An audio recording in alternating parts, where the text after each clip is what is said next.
টাকা আর বলবেন না। কেন কি হলো? মাছির কাছ থেকে কমর বেঁকা করে নিয়ে এলাম ফুলকপি। ভাবলাম মাই দিয়ে খাবো।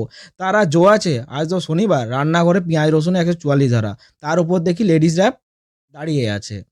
আইডিয়া লাগিয়ে ফুলকপি ও আলু ভালো করে কি করলাম? ভেজে নিলাম। তো ভেজে নেওয়ার পর একটু নাড়িয়ে চাড়িয়ে নিলাম যাতে একটু ভালো করে মচমচা করে একটু ভাজা হয়ে যায়। ওকে? ওই তেলেতেই। দিয়ে ওগুলোকে ভালো মতো করে আমরা তুলে নিলাম। তুলে নেওয়ার পরে ওই তেলেতে ১ম এ কি দিলাম? শুকনো লঙ্কা। শুকনো লঙ্কা, তারপরে দিলাম একটু পরিমাণে কি দিলাম? তেজপাতা। তো তেজপাতা দেওয়ার পরে একটু আমরা দিয়ে দিলাম পাঁচফোড়ন।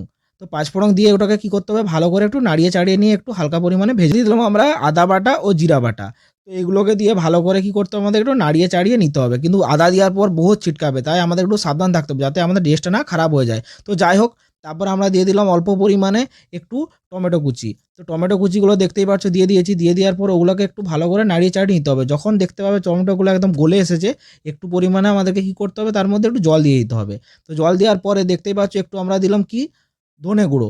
ধনে গুঁড়ো দেওয়ার পরে একটু নাড়িয়ে চাড়িয়ে আমরা ভালো মতো করে নিয়ে নিলাম। তো নাড়িয়ে চাড়িয়ে মোটামুটি কষা আমাদের মোটামুটি হয়েই এসছে।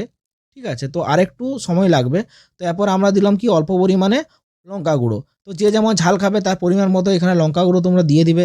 তো তারপর দিয়ে দিলাম একটু হলুদ গুঁড়ো। তো হলুদ গুঁড়ো দেওয়ার পর এগুলোকে কী করতে হবে? ভালো করে একটু নাড়িয়ে চাড়িয়ে নেওয়ার পরে একটু পরিমাণে দিতে হবে জল।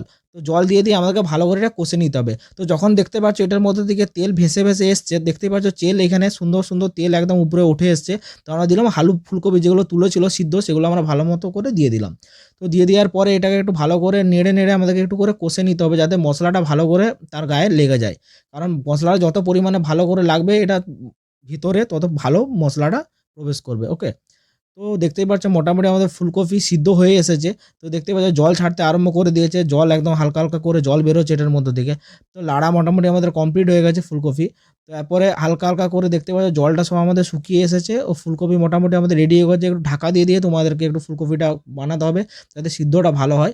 তো আমরা হালকা পরিমাণে জল দিয়ে দিলাম। তো ফুলকপি আমাদের মোটামুটি ফুলকপি তরকারি আমাদের রেডি হয়ে গেছে।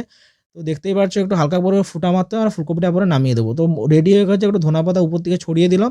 তো ধনেপাতা দিয়ে একটু পরিমাণে হালকা করে আমাদেরকে নাড়িয়ে নিতে হবে। তো ফুলকপি কষা আমাদের রেডি। তো কেমন লেগে থাকে ভিডিওটা জানিও।